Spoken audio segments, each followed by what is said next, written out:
Eh bien, bonjour à toutes, bonjour à tous. Merci beaucoup de votre présence. Bienvenue à cette journée spatiale et préservation du littoral. Est-ce qu'on a atteint le point de bascule tant attendu? Les bandes côtières sont soumises à beaucoup de pression. On pense au tourisme aussi, pression du tourisme avec la navigation notamment, et tout cela dans des environnements souvent très fragiles. Donc, face à cela, on a des moyens techniques, des moyens spatiaux, et en particulier tous ces satellites qui peuvent observer la Terre d'en haut, s'assurer de ce qui se passe, créer des séries temporelles, observer, voir les évolutions pour pouvoir agir. Alors, est-ce qu'on a atteint le point de bascule tant attendu, c'est-à-dire le moment où des scientifiques, des ingénieurs, avec des collectivités territoriales, créent ensemble de nouveaux outils pour trouver des solutions à ces nouveaux problèmes? Encore faut-il pour cela que les besoins soient effectivement bien identifiés. Ça, c'est le travail des collectivités. Encore faut-il pour cela que les technologies soient mûres. Et là, ce sont les ingénieurs, ce sont les scientifiques. Et encore faut-il aussi que les financements soient présents. Et là, l'État a un certain rôle. C'est ce qu'on va voir donc aujourd'hui avec des experts, des élus, des ingénieurs, des scientifiques, des administratifs, parce que tout le monde doit travailler ensemble autour de ces sujets. Et je vous propose de commencer tout de suite avec un vice-président de la métropole de Nice et la directrice adjointe de la stratégie au CNES, Monsieur Pierre Ippolito et Madame Céline Angélélis. Je vous en prie, installez-vous. Merci beaucoup de votre présence. Un vice-président, pas n'importe quel vice-président, en charge du développement économique et de l'enseignement supérieur.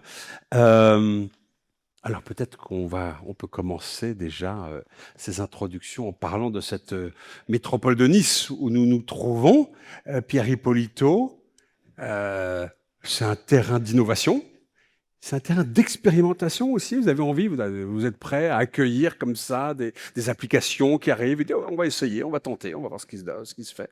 Oui, bien sûr. Bonjour à toutes et à tous. Bah, écoutez, la métropole de Nice est un terrain de jeu exceptionnel. Tout d'abord par sa topographie, sa géographie.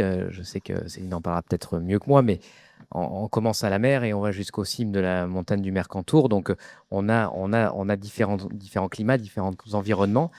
Et donc, c'est un terrain de jeu parfait pour expérimenter, tester des solutions après l'innovation. On a également, et on le voit dans l'économie, beaucoup d'entreprises et de startups qui font de la recherche, de la R&D, plutôt à Sophia Antipolis. Et quand ils doivent venir appliquer, expérimenter leur sujet, choisissent Nice comme terrain de jeu.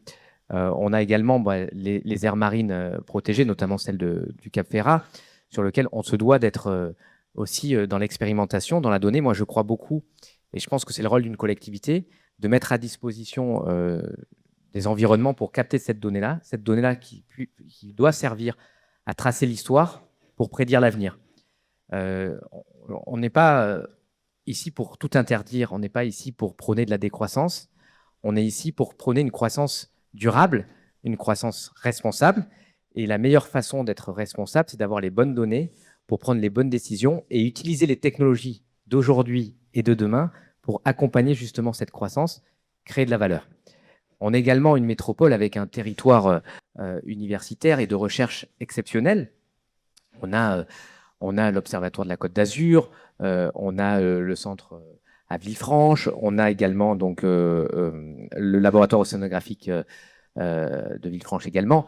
On a l'université qui est également très performante sur ces sujets-là. Donc on a énormément de chercheurs et il faut qu'on arrive à transformer ces essais-là et qu'on arrive à créer un lien entre l'économie et ce monde de la recherche pour que derrière on crée de la valeur, on crée une économie, on crée de l'emploi et que du coup cette création de valeur puisse aussi être redistribuée dans les chercheurs de demain et qu'on crée ce cercle vertueux, recherche théorique, recherche appliquée, économie, qui génère de la valeur ajoutée pour pouvoir rechercher encore plus, etc. etc. Et ça, c'est très important et il ne faut jamais l'oublier, c'est que la recherche, elle n'est jamais appliquée. Au bout d'un moment, elle va s'étioler, elle va se renfermer sur elle-même. Et donc, c'est très important qu'on arrive à créer ces ponts. Et c'est le rôle d'une collectivité, c'est le rôle de la métropole, de mettre aujourd'hui autour de ce super événement en partenariat notamment avec le CNES, et je remercie, avec qui on travaille maintenant depuis de nombreuses années, pour montrer tout ce qui peut exister. créer des passerelles et que ça donne aussi des idées au monde économique pour pouvoir faire de l'applicatif. Céline Angélélis, on parlait de Samuel Hippolito lui-même qui disait un terrain de jeu. Nice, c'est un terrain de jeu pour le CNES. En tout cas, c'est un terrain d'expérimentation intéressant. Alors techniquement, effectivement, c'est particulièrement intéressant parce que on a rassemblé sur un territoire, sur un même territoire, un éventail de problématiques assez larges. On a effectivement toutes les problématiques liées aux océans, toute la bande côtière, il y a des thématiques urbaines également, gestion du littoral, interface entre l'urbain et le marin, toutes les problématiques de submersion. Et puis très vite, on est à 3000 mètres. On a un certain nombre de thématiques également liées au risque, tout ce qui, dans la vallée de la Vésubie, un certain nombre de choses liées à l'hydrologie, des forêts. On travaille également sur les forêts, sur un jumeau numérique des forêts avec l'hygiène. Donc effectivement, dans un même territoire, on a toute une large gamme de problématiques techniques et qui résonnent aussi comme des problématiques liées à de la politique publique.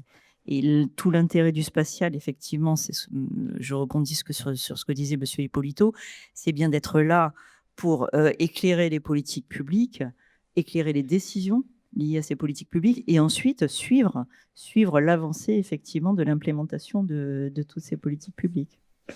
Est-ce qu'on dirait un mot il y a un mot qui est arrivé depuis 10, 20 ans, qui est un mot important, qui est le mot résilience. On voit la montée des risques, on a besoin de créer des territoires plus résilients, Pierre Hippolito. Clairement. Et puis notre métropole, en plus, a subi des grandes difficultés, des grandes crises il n'y a pas si longtemps. Donc, il y a bien évidemment la tempête Alex.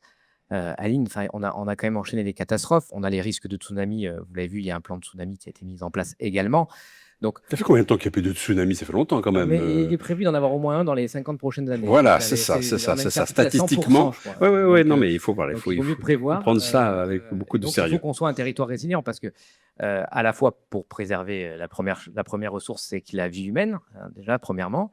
Et puis, deuxièmement, qu'on soit résilient aussi pour ne pas perdre notre attractivité touristique, qui est notre poumon économique, pas perdre notre économie. Notre attractivité économique également, et puis qu'on puisse vivre dans des conditions décentes. Donc, il faut qu'on soit un territoire résilient. Et pour être résilient, il faut qu'on prévoie l'avenir et qu'on ait ces données pour pouvoir prévoir. Et là, on a besoin des chercheurs, on a besoin des instituts de recherche, on a besoin du CNES, qui puissent nous donner de la donnée, qu'on puisse analyser et qu'on puisse définir des stratégies de résilience pour notre métropole. On a un plan climat également qui a été annoncé. Donc, tout ça doit être pris en compte pour pouvoir bien définir les bonnes visions.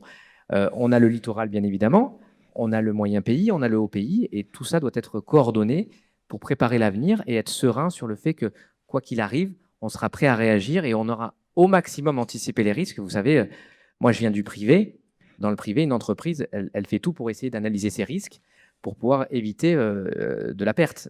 Pour une collectivité, il faut qu'on analyse un maximum les risques pour éviter les drames humains, les drames économiques, pour préparer l'avenir sereinement.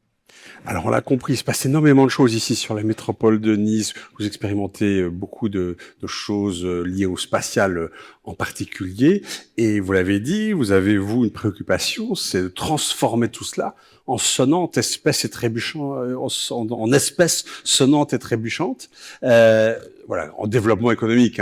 Comment est-ce qu'on fait cette bascule? Il faut créer davantage de start-up. On voit que des services sont en train de se créer.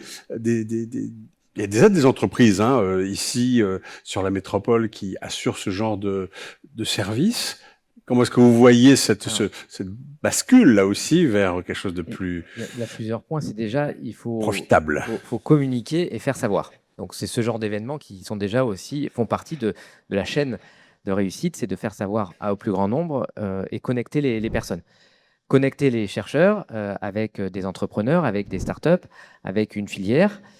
Connecter les grands groupes. On a la chance d'avoir une locomotive qui s'appelle Thales Alenia Space, si on parle de notre sujet, avec un réseau de sous-traitance qui doit grandir, etc. Je pense notamment, on a aussi d'autres pépites comme Acri également, qui, je crois, interviendra un peu plus tard. Société Acri, oui. Donc on a déjà un terreau fertile sur ces sujets-là. Et il faut qu'on arrive à le transformer encore plus avec de l'innovation et des startups. Donc, nous, à la métropole, on a un hub de l'innovation, donc un bâtiment dédié à ça de près de 3000 m² où on héberge des startups, des incubateurs. Et on met du coup tout l'écosystème ensemble. Et on essaie de créer de plus en plus de passerelles avec le monde de la recherche. On est en train de réfléchir notamment à un événement qui pourrait réunir les chercheurs et les entrepreneurs, voire les investisseurs, sur un même événement, puisque les chercheurs, des fois, ils ont des brevets, mais ils ne savent pas quoi en faire après une fois que ça a été déposé. On a des entrepreneurs qui veulent développer du business, mais qui n'ont pas forcément une idée. Et puis, il y a des investisseurs qui sont prêts à financer tout ça. Donc, si on arrive à mettre tout le monde autour de la table, on arrive à transformer cette recherche en applicatif avec de la création d'emplois, avec une valeur économique et du coup, de la richesse pour le territoire. Donc ça, c'est vraiment un point qui est très important parce que si on veut travailler le long terme, il faut aussi qu'on puisse transformer tout ça en valeur économique, en emploi, et pour qu'on puisse en bénéficier vraiment au maximum. Donc l'écosystème doit tout être coordonné. On a le hub de l'innovation à la métropole et on est en train de travailler sur des événements complémentaires pour relier ce magnifique monde de la recherche au monde économique. Céline Angelillis, vos activités, vos CNES, elles prennent place dans un cadre, et notamment il y a Stratégie nationale spatiale qui a été récemment lancée par le président de la République. Qu'est-ce qu'elle dit? Et il me semble qu'il y a un chapitre à l'intérieur où vous êtes-vous encouragé à justement disséminer, si je puis dire, ce savoir spatial, cette connaissance, ces capacités spatiales vers des collectivités territoriales comme la métropole Nice-Côte d'Azur? C'est tout à fait vrai. Donc, le CNES est un établissement public. Donc, effectivement, à ce titre-là, nous recevons des directives de l'État. Et en novembre dernier, le président de la République a annoncé une stratégie spatiale nationale. Et effectivement, si vous regardez bien au sein de cette stratégie spatiale nationale, l'un de ses objectifs stratégiques est spécifiquement dédié à l'usage du spatial et même mentionné de soutenir et de développer l'usage du spatial dans les territoires. Alors, c'est mentionné dans le chapitre qui a trait au développement économique. Donc, c'est effectivement, on revient au cercle vertueux que vous évoquiez, c'est-à-dire c'est soutenir le développement économique basé sur l'utilisation de la donnée spatiale pour servir au final les territoires. Et ça, ce que ça signe au final, c'est que les données d'observation de la Terre, le spatial, la Terre vue depuis le spatial, elle a un intérêt fondamental pour tout ce qui est politique publique. Donc, effectivement, c'est un des pans de l'activité du CNES, en déclinaison de cette stratégie nationale, mais on n'avait pas attendu 2025, c'était déjà un des objectifs qu'on avait depuis au moins une dizaine, voire même une quinzaine d'années. Et effectivement, le développement se fait dans le sens que vous évoquiez, c'est-à-dire que au départ, des chercheurs travaillaient sur cette donnée spatiale. Des chercheurs ont travaillé à extraire le maximum d'informations, des images qui nous venaient depuis l'espace. Et au final, ces informations-là se sont révélées être extrêmement valables, extrêmement intéressantes pour tout un tas d'autres personnes en dehors du cercle de la recherche. Et c'est bien cette dissémination, cette diffusion-là qu'on essaye de soutenir. Et essentiellement en soutenant effectivement l'émergence d'opérateurs, l'émergence de privés qui vont aller proposer des services basés sur cette donnée spatiale, qui est aussi aujourd'hui, je pense, finalement, le maillon de la chaîne qui est peut-être le plus faible, sur lequel il faut arriver à porter l'effort. Qu'est-ce que ça veut dire que c'est le maillon le plus faible, la donnée spatiale? Elle est là, elle est présente, et il faut la rendre exploitable par les utilisateurs finaux? Alors, elle est là, elle est présente. Les ingénieurs, les chercheurs savent très très bien quoi en faire, savent en faire tout un tas de choses extrêmement intéressantes, mais pour que ces produits, qu'on appelle ça les produits, les déclinaisons de la donnée, soient directement utilisables par des clients finaux, qu'ils soient les services de l'État ou d'autres, il faut bien que quelqu'un se charge d'en faire un service récurrent dans le temps, avec une qualité garantie. Et c'est là-dessus, effectivement, qu'on a tout un travail à faire. On a tout un travail à faire sur ce sujet. Ouais, c'est cette bascule dont je parlais au début qu'on essaye d'opérer Est-ce qu'on a... Ah oui, il y a quand même un mot qu'on n'a pas tellement utilisé, c'est le mot convention. Parce qu'il y a une convention entre la métropole Nice-Côte d'Azur et le CNES. Elle a même été reconduite, cette convention. Je crois que la deuxième mouture elle est prévue jusqu'en 2028. Et qu'est-ce qu'elle signifie? En quoi est-ce qu'elle consiste? Alors, effectivement, nous avons une convention, une première convention avait été signée en 2022. Elle a été reconduite en 2025 et c'est pas une tacite reconduction. Si c'est une reconduction parce qu'effectivement, dans le cadre de cette convention, il y a eu une vision commune qui a pu se déployer. Il y a eu des travaux en commun qui se sont vraiment mis en place. Et aujourd'hui, enfin, je le dis pas parce que je suis assise ici devant vous, mais le travail qu'on mène avec Nice, avec tout ce territoire de la Côte d'Azur, a vraiment une valeur d'exemplarité vis-à-vis de ce qu'on cherche à faire, de ce que l'État nous demande de faire. Donc, on est vraiment dans le concret, on est vraiment dans les réalisations qui peuvent servir d'exemple sur ce qu'on aimerait développer partout ailleurs sur les territoires. Donc, effectivement, c'est une convention qui s'ancre dans le réel. Bah, clairement, on veut être un territoire d'exemplarité, donc c'est pour ça qu'on est très heureux de cette convention. Et je pense que c'est aussi une question de responsabilité. C'est-à-dire que quand on a la capacité de pouvoir mettre à disposition des données et expérimenter des choses, bah, c'est notre rôle en termes de collectivité de pouvoir le faire et de le faire dans le temps, puisque depuis maintenant de nombreuses années, je crois jusqu'en 2030, donc on a encore un peu de visibilité. Et puis on a des besoins sur notre territoire. Et puis quand on aura expérimenté les choses sur notre territoire, forcément, bah, on sera les premiers à en bénéficier. C'est aussi l'objectif, c'est qu'on puisse tout de suite avoir cette donnée à disposition pour pouvoir l'utiliser. Je pense à l'évolution des pâturages pour notre moyen pays, l'évolution des zones boisées en fonction du réchauffement climatique. Je pense à la protection des zones marines et le suivi du yachting. Donc, on a des usages qui vont simplifier la vie de nos agents, simplifier la vie de notre collectivité. Et donc, ça, c'est de la productivité aussi pour tout le monde et de la valeur pour notre collectivité. Peut-être que les introductions, c'est souvent un moment où on émet quelques remerciements. Peut-être que vous aviez envie de remercier quelques instances, Céline Angelellis ou Pierre Hippolito. Ouais, moi, tout d'abord, je remercie tous ceux qui ont organisé cette manifestation. Donc, tout d'abord, le CNES qui est coordinateur avec nous, le centre De la mer. découverte de la mer et de la montagne, montagne. ou la montagne et la mer, excusez-moi, je ne sais plus l'acronyme est dans quel sens. Il y a les deux, de toute façon. Les deux, C'est l'essentiel. Voilà. Également la direction de l'innovation de la métropole et puis tous les services de la métropole qui suivent ces aires marines, notamment à Saint-Jean-Cap-Ferrat, et j'ai pu échanger avec certains d'entre eux. Donc, on commence à avoir un vrai écosystème et merci pour fédérer, pour échanger. Je pense que ça, c'est une clé qui est très importante. Il faut qu'on arrive à moins travailler en silo et à travailler tous ensemble. Et je pense que c'est avant tout la première réussite de ce genre d'événement, c'est qu'on arrive à formaliser lors d'un moment tous les échanges qui ont pu être réalisés sur les mois et les années précédentes. Et ça a de la valeur. Ça a de la valeur pour le territoire et ça a de la valeur pour chacun d'entre nous. Donc, merci à tous pour cette coordination. Merci pour cet engagement.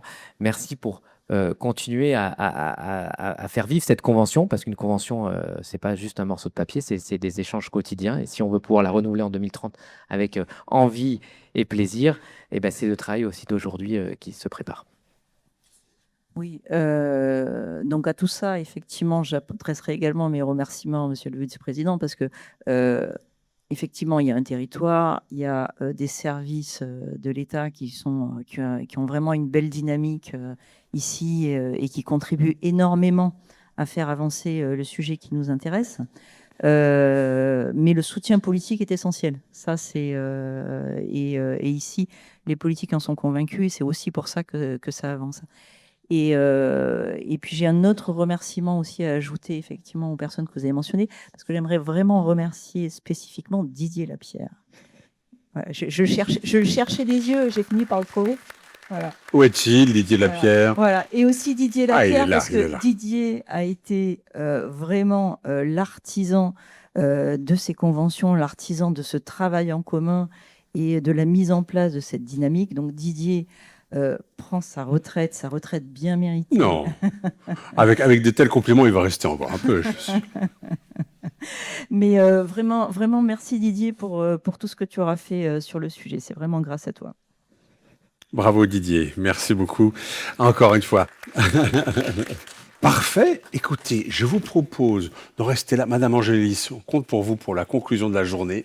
Vous restez avec nous, Monsieur Hippolito. Merci infiniment. Je vous laisse revenir en salle et puis on va poursuivre.